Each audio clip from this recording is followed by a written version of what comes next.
Ladies and gentlemen, if you are enjoying my videos, please click the like button. It is the only way the YouTube algorithm really notices me. I would be very grateful to you. Campsite of No Return. Scary story, published by Scare Fiction. Chapter 1. Arrival. The sun dipped low on the horizon, casting long shadows over the winding forest road as our beat-up SUV bounced along the uneven terrain. I glanced at the map on my phone, squinting against the fading light to make out the final turnoff for our destination, the remote campsite nestled deep within the woods. Beside me, my friends chattered excitedly, their anticipation palpable in the cramped confines of the car. "Almost there, guys," I called out over the din, my voice barely audible above the rumble of the engine and the rustling of leaves outside. My best friend, Sarah, grinned at me from the driver's seat, her eyes shining with unbridled excitement. "I can't wait to roast marshmallows by the fire," she exclaimed, her fingers drumming eagerly against the steering wheel. I nodded in agreement, stealing a glance at the rearview mirror to check on the others. In the back seat, my brother Alex and his girlfriend Mia were engrossed in a spirited game of rock, paper, scissors, their laughter mingling with the soft strains of music playing from the radio. As we rounded the final bend in the road, the campsite came into view, bathed in the warm glow of the setting sun. A sense of adventure surged through me as we pulled into the clearing, the crunch of gravel beneath the tires signaling our arrival. "Wow, this place is amazing," Mia breathed, her eyes widening in awe as she took in the towering trees and the glistening lake beyond. We quickly set to work, unloading our gear from the car and setting up our tents with practiced efficiency. The air was thick with the scent of pine needles and wood smoke, a comforting embrace that wrapped around us like a familiar blanket. As darkness fell, we gathered around the crackling campfire, our faces illuminated by its flickering light. The warmth of the flames chased away the chill of the evening air, casting long shadows that danced across the forest floor. "Isn't this perfect?" Sarah sighed, leaning back against a fallen log as she toasted a marshmallow to golden perfection. I nodded, a contented smile tugging at the corners of my lips.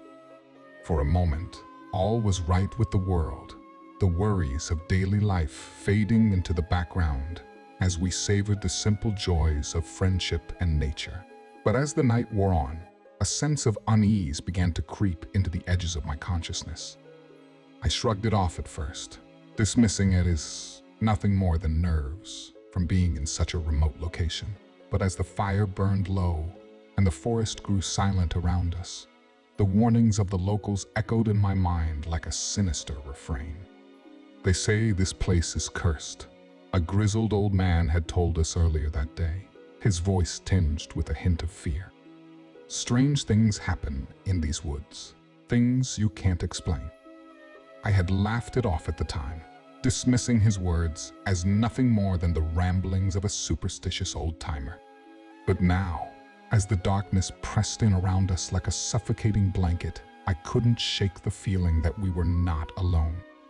I glanced nervously at my friends, but they seemed oblivious to the growing sense of dread that coiled in the pit of my stomach. With a sigh, I pushed the unsettling thoughts aside, determined not to let them ruin our weekend getaway.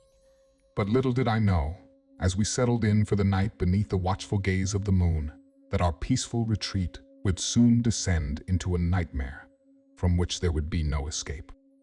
Chapter 2. Setting up camp.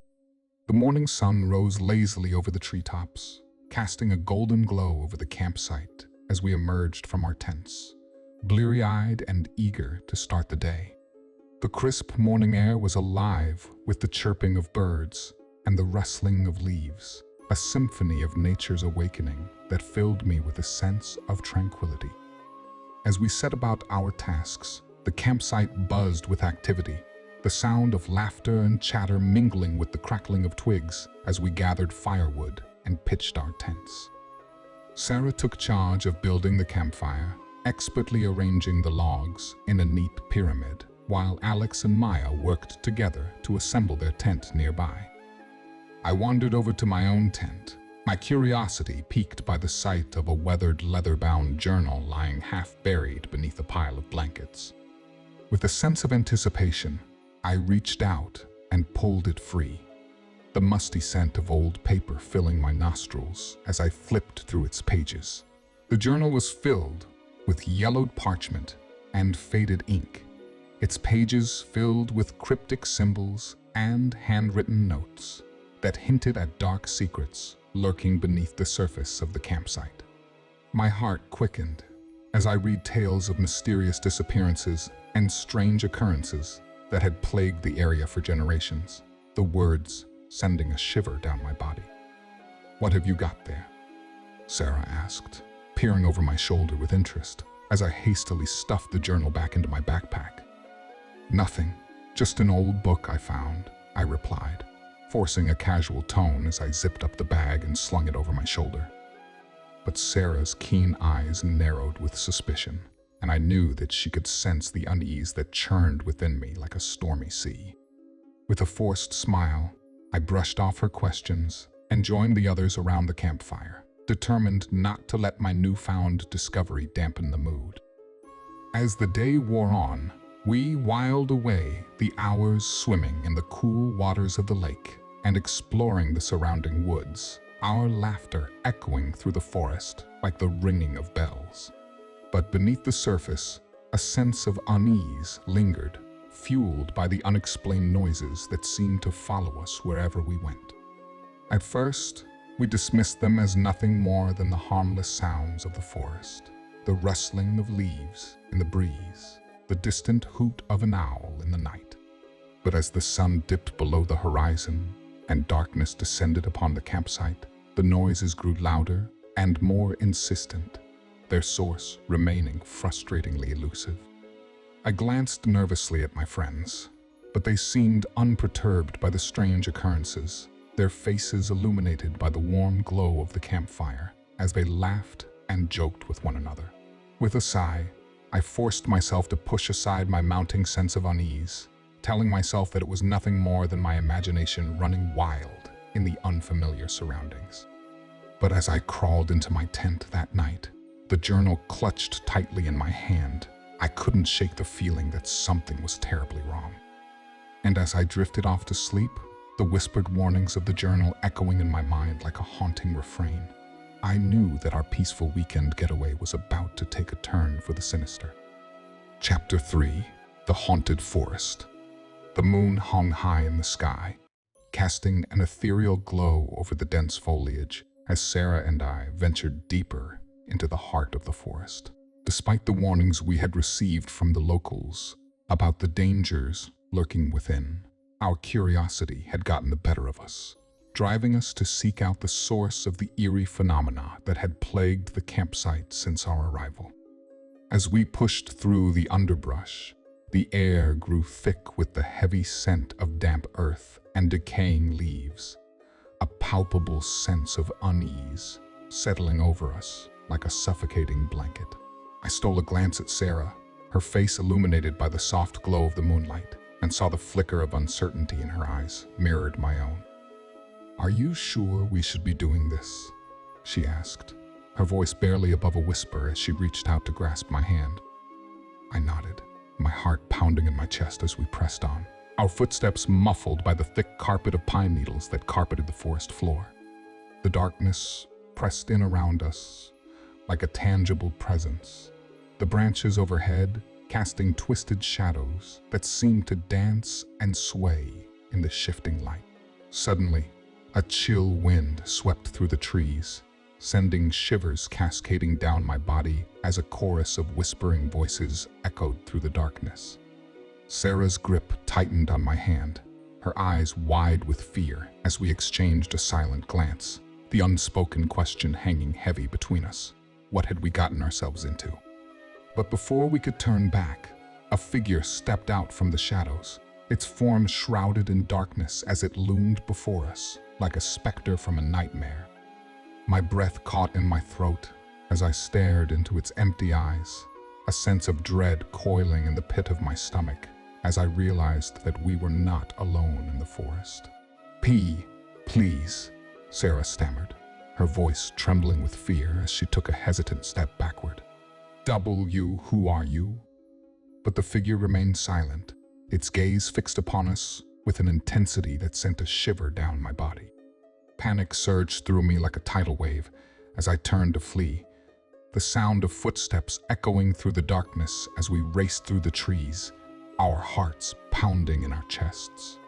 But no matter how fast we ran, the forest seemed to stretch out endlessly before us, its twisting paths leading us in circles as we struggled to find our way back to the safety of the campsite.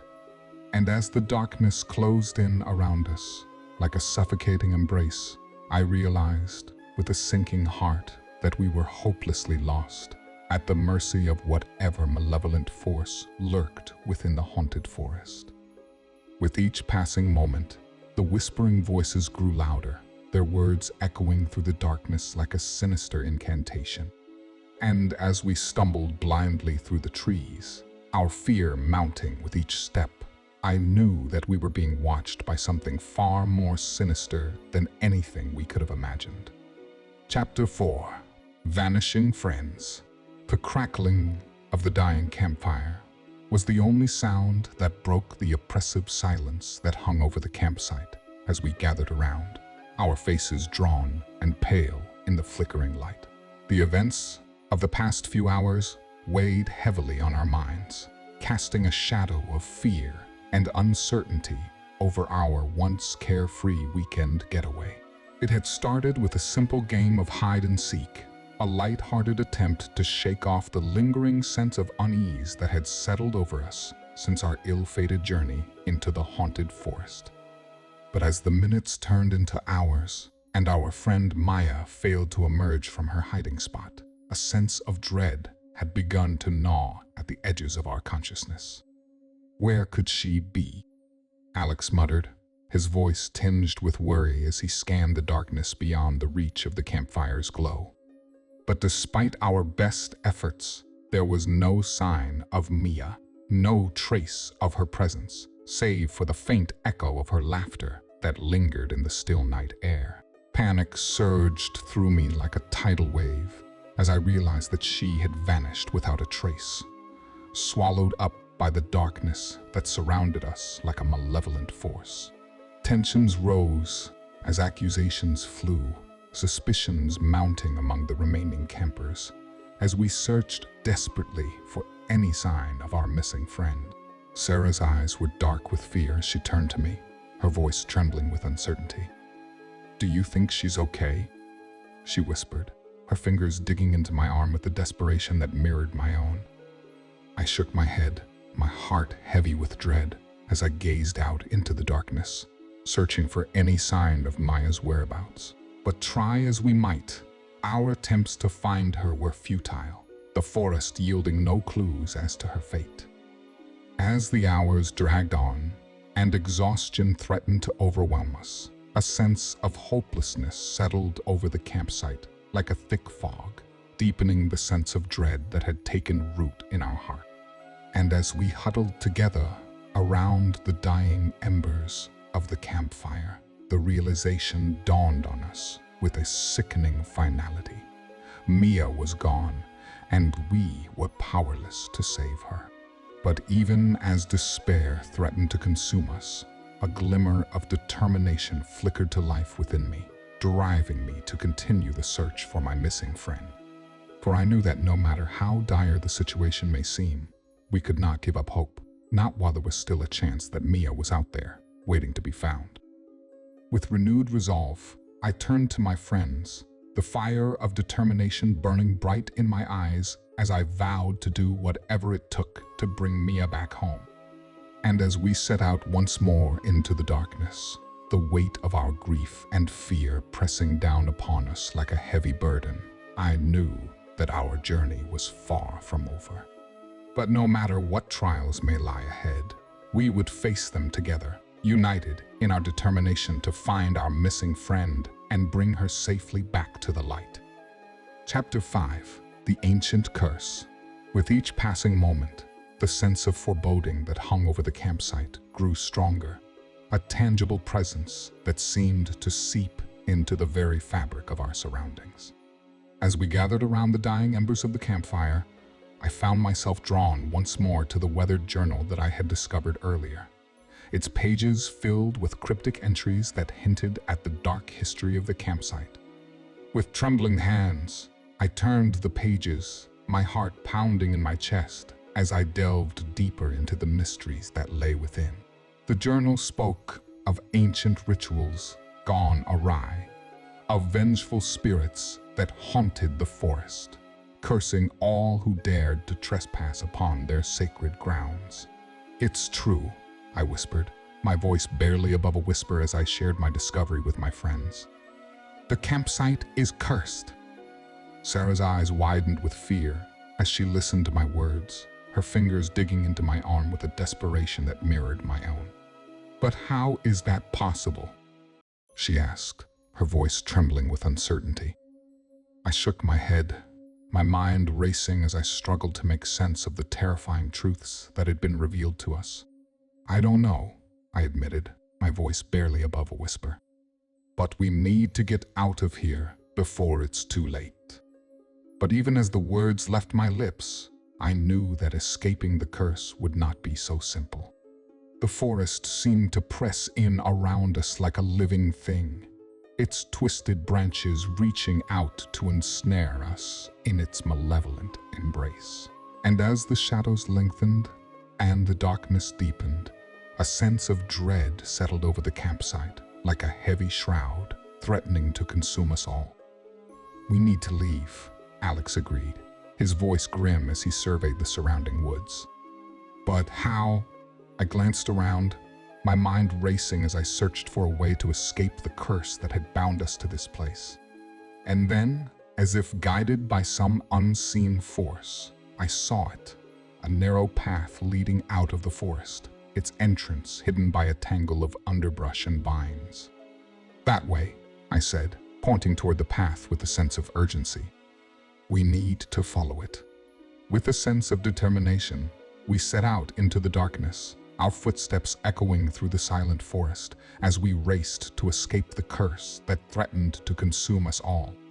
And as we fled through the twisted trees, the whispers of the vengeful spirits followed us, their voices growing louder and more insistent with each passing moment.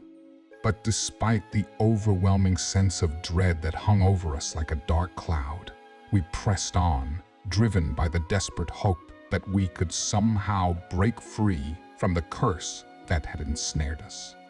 For we knew that our only chance of survival lay in escaping the haunted forest before it was too late, before the vengeful spirits claimed us as their own. Chapter 6: The Sinister Ritual. The moon hung low in the sky, casting a pale silver light over the darkened forest as I made my way through the dense undergrowth, my heart pounding in my chest with each step.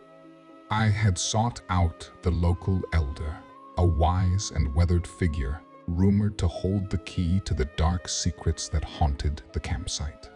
As I approached his secluded cabin, nestled deep within the heart of the woods, a sense of unease settled over me like a heavy cloak.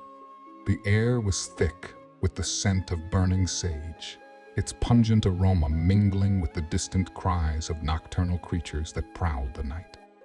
With a trembling hand, I knocked on the door, the sound echoing through the stillness of the forest like a gunshot. For a moment, there was no response, and I feared that my efforts had been in vain. But then, with a creak of hinges, the door swung open, revealing the figure of the elder standing before me, his eyes deep and knowing beneath the shadow of his hooded cloak. "What brings you to me, child?" he asked, his voice soft, yet filled with an ancient wisdom that sent shivers down my body. I swallowed hard, the words catching in my throat as I struggled to find the courage to speak. "I seek answers," I finally managed to say, my voice barely above a whisper. "Answers about the curse that haunts the campsite." The elder's eyes narrowed with interest as he listened to my words, his gaze piercing through me like a bolt of lightning. "Come inside," he said, stepping aside to allow me entry into his dimly lit cabin. As I followed him into the darkness, a sense of trepidation washed over me like a tidal wave. The air was heavy with the scent of ancient herbs and musty books, their pages filled with the secrets of a bygone era. Seated at a weathered wooden table, the elder motioned for me to join him, his eyes never leaving mine as he spoke of a ritual gone awry, of dark forces unleashed upon the land in a desperate bid for power. "It was many decades ago," he said, his voice low and somber.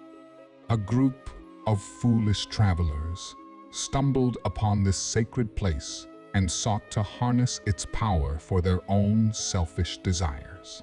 But in their arrogance, they unleashed a darkness that has plagued this land ever since."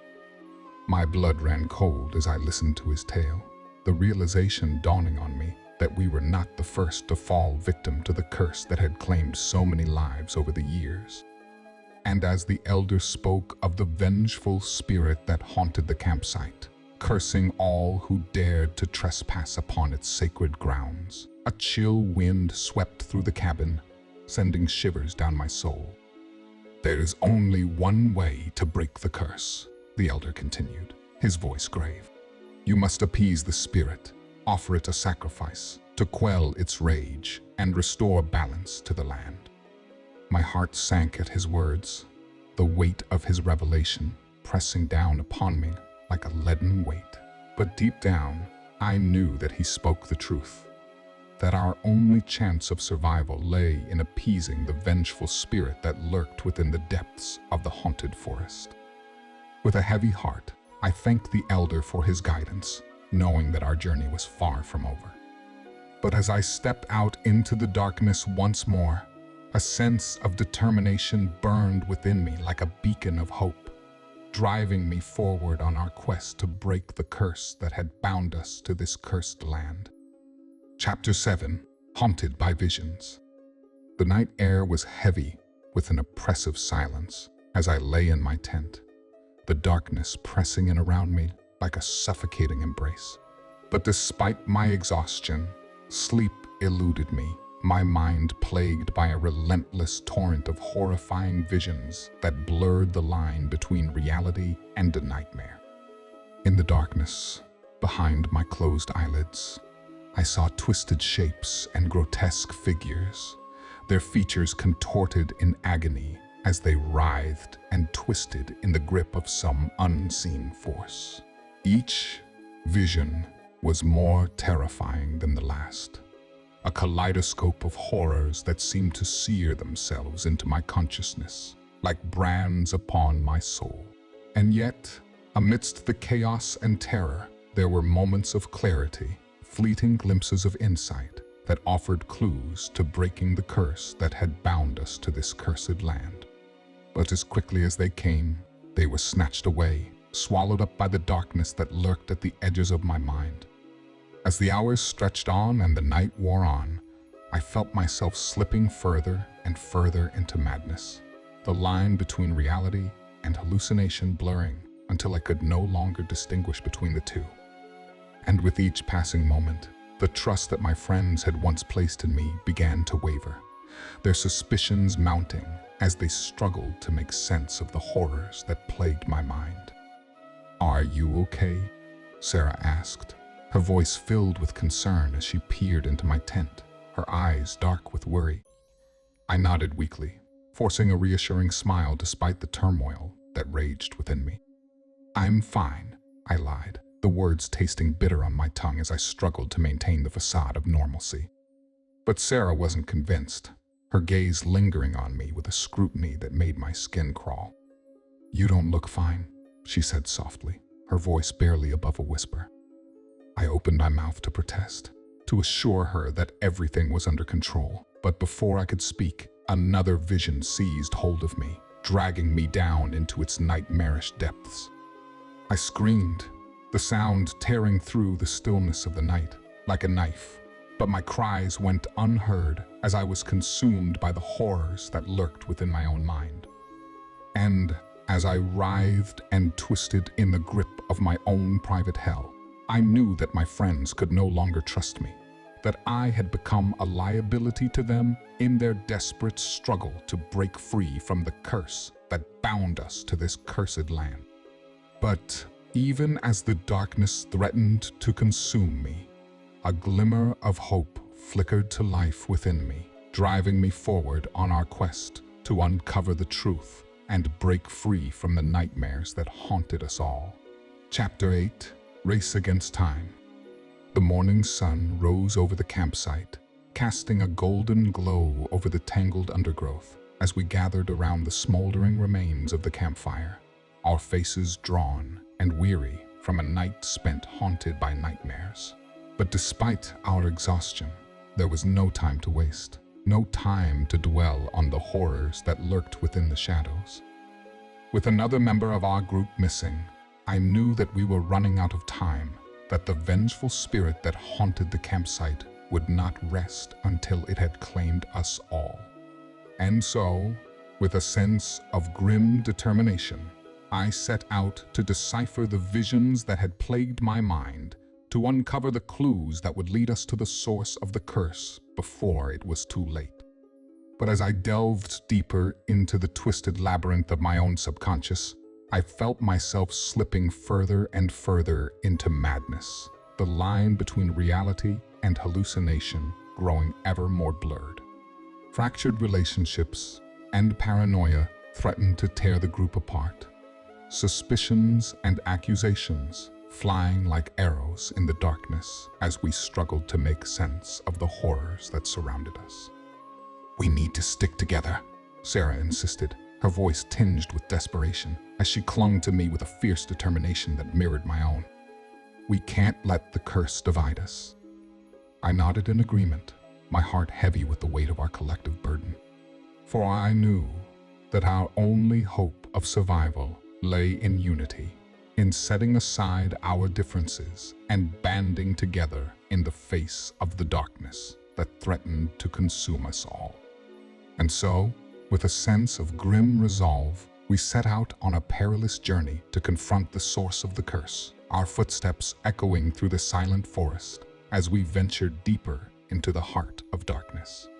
The air was thick with the scent of decay and despair, a tangible reminder of the horrors that lurked within the shadows. But despite the overwhelming sense of dread that pressed down upon us like a leaden weight, we pressed on, driven by the desperate hope that we could somehow break free from the curse that had bound us to this cursed land. And as we journeyed deeper into the heart of the forest, the whispers of the vengeful spirits grew louder and more insistent, their voices echoing through the darkness like a chorus of the damned. But even as the darkness threatened to consume us, I refused to give in to despair, to let the horrors of the past dictate our future. For I knew that as long as we stood together, united in our determination to break free from the curse that had ensnared us, there was still hope. Hope for redemption, hope for salvation, hope for a future free from the shadows that haunted us all. Chapter 9: Confrontation with Evil. The air was heavy with a sense of impending doom as we ventured deeper into the heart of the forest, our footsteps echoing through the silent darkness like a drumbeat heralding our approach. I could feel the eyes of the vengeful spirit upon us, its malevolent presence lurking just beyond the reach of our senses, waiting to strike. And then, without warning, it emerged from the shadows, a twisted and grotesque figure that seemed to materialize out of thin air. Its eyes burned with a fiery intensity, its twisted form shrouded in darkness as it loomed before us like a demon from the depths of hell. "Stay back," I warned, my voice filled with a fierce determination as I stepped forward to confront the ancient evil that had plagued us for so long. "We are not afraid of you." But the spirit only laughed, its voice a chilling echo that reverberated through the darkness like a death knell. "You should be," it hissed, its words dripping with malice as it advanced upon us with a predatory grace. With a sense of grim resolve, We stood our ground, our weapons raised in defiance, as we prepared to face the darkness head on. The air crackled with tension as the spirit lunged at us with unnatural speed, its claws slashing through the air with deadly precision. A harrowing battle ensued, the clash of steel and a roar of magic filling the air as we fought for our lives against an ancient evil that seemed unstoppable. But despite our best efforts, we were no match for the vengeful spirit's otherworldly powers, its fury unmatched by anything we had ever encountered. And then, in a moment of desperation, I made a sacrificial choice to save my friends, my heart heavy with the weight of the decision that lay before me. With a fierce cry, I hurled myself at the spirit, my body a shield against its relentless assault as I faced the darkness head-on. Pain seared through me like a white-hot flame as the spirit's claws tore into my flesh, but I refused to yield, my determination unwavering as I fought with every ounce of strength that remained within me. And then, with a final burst of energy, I unleashed a torrent of magic that engulfed the spirit in a blinding flash of light, banishing it back into the darkness from whence it came. As the darkness receded and the forest fell silent once more, I felt a sense of peace wash over me like a warm embrace, my sacrifice a small price to pay for the safety of my friends. And as I looked into their eyes, I knew that our journey was far from over, but that together we would face whatever trials lay ahead, united in our determination to overcome the darkness that had threatened to consume us all. Chapter 10: Breaking the Curse. The aftermath of our harrowing confrontation with the vengeful spirit left us battered and bruised, but with a newfound sense of determination burning bright within us. With the ancient evil banished back into the depths of the forest, we knew that our journey was far from over. We had come too far to turn back now. Through courage and sacrifice, I had discovered the key to breaking the curse that had plagued the campsite for generations. It had been hidden within the pages of the weathered journal, buried beneath layers of cryptic clues and dark prophecies. But now, with the weight of our collective burden resting heavy upon my shoulders, I knew that the time had come to put my newfound knowledge to the test. Gathering my friends around me, I outlined my plan, my voice steady, despite the fear that gnawed at the edges of my consciousness. We would perform the ritual to appease the vengeful spirit, risking everything for the chance at redemption.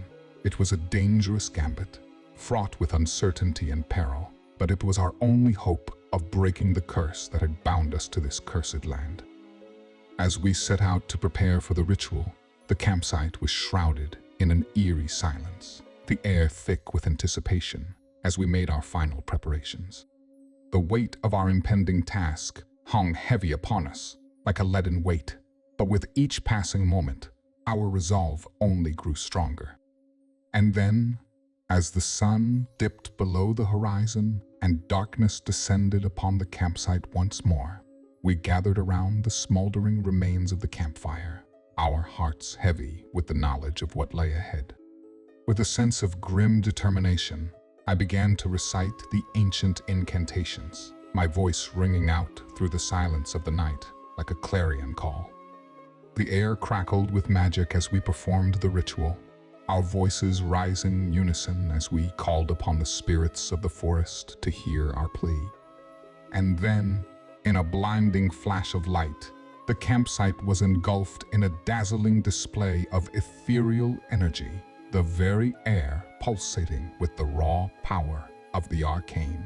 And then, as suddenly as it had begun, the ritual was over, the campsite shrouded in an eerie silence as the curse was finally lifted. A sense of peace washed over us like a warm tide, the weight of our collective burden lifting from our shoulders as we basked in the glow of our hard-won victory. With the curse broken and the vengeful spirit appeased, we knew that our ordeal was finally at an end. And as we gathered together beneath the stars, our faces illuminated by the soft glow of the moonlight, we knew that we had emerged from the darkness stronger than ever before. For though our journey had been fraught with peril and uncertainty, we had faced our fears head-on and emerged victorious, united in our determination to overcome the darkness that had threatened to consume us all. Chapter 11. Return to Normalcy. The morning dawned bright and clear, the first rays of sunlight filtering through the dense canopy of trees to cast dappled shadows upon the forest floor. As the survivors emerged from the ordeal that had forever changed them, they found themselves haunted by the horrors they had witnessed, the memories of their harrowing journey etched into their minds like scars upon their souls. Though the curse had been broken and the vengeful spirit appeased, the survivors knew that they would never truly be free from the shadows that lingered in the recesses of their minds. For the darkness that had once lurked within the heart of the forest had left its mark upon them, a stain that could never be washed away. As they made their way back to civilization, the survivors vowed never to return to the cursed campsite, carrying with them the weight of their experiences like a burden too heavy to bear. But despite their best efforts to leave the past behind, lingering doubts remained, whispers of the ancient evil that had once haunted their every waking moment. For though the curse may have been broken, the survivors knew that the darkness still lingered, waiting in the shadows to ensnare them once more. And as they looked back upon the campsite one last time, a sense of unease washed over them like a cold wave, the memories of their ordeal threatening to pull them back into the abyss. But with a sense of determination, they turned away from the cursed campsite, their footsteps echoing through the silence of the forest as they made their way back to the safety of civilization. And though they knew that the road ahead would be long and fraught with peril, they faced it with courage and resilience, knowing that they had emerged from the darkness stronger than ever before. As they left the cursed campsite behind them, the survivors carried with them the knowledge that they had faced their fears head-on and emerged victorious. And though the scars of their ordeal would always remain, they knew that they had the strength and courage to face whatever trials may lie ahead, united in their determination to overcome the darkness that had once threatened to consume them all. Chapter 12. Epilogue. As I sit alone in the quiet solitude of my room, the memories of our journey to the campsite of no return weigh heavily upon my mind. I can still feel the echoes of the horrors we faced, the fear and desperation that gripped us in its icy embrace, refusing to let go. Though the curse may have been broken, the scars it left behind run deep, a constant reminder of the trauma and loss we endured. Life goes on as it always does. The world continues to spin, indifferent to the struggles and trials of those who walk its surface. But for me, the memory of the cursed campsite will forever haunt my dreams, a specter that lingers in the darkest corners of my mind. I find myself grappling with the trauma of our ordeal, the loss of friends and innocence that we suffered along the way. Each face, each name, is etched into my memory like a memorial to those we lost, a reminder of the price we paid for our survival. But even as I mourn the passing of those we left behind, I know that their sacrifices were not in vain.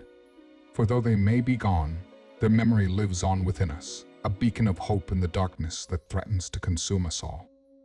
As I gaze out into the night sky, the stars twinkling like distant beacons of light, I can't help but wonder what lies ahead. The final scene hints at a sequel, as darkness stirs once more in the depths of the forest, waiting to unleash its fury upon the unsuspecting world. But for now, I cling to the hope that we can overcome whatever trials may lie ahead, united in our determination to face the darkness head-on and emerge victorious once more.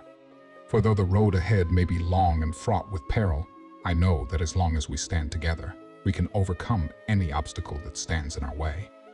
And so, as I close my eyes and drift off to sleep, I find solace in the knowledge that no matter what the future may hold, we will face it with courage and resilience, knowing that we are stronger together than we could ever be alone. For the memory of the campsite of no return may haunt us forever, but it is a burden we carry with pride, a testament to the strength and resilience of the human spirit in the face of unimaginable darkness.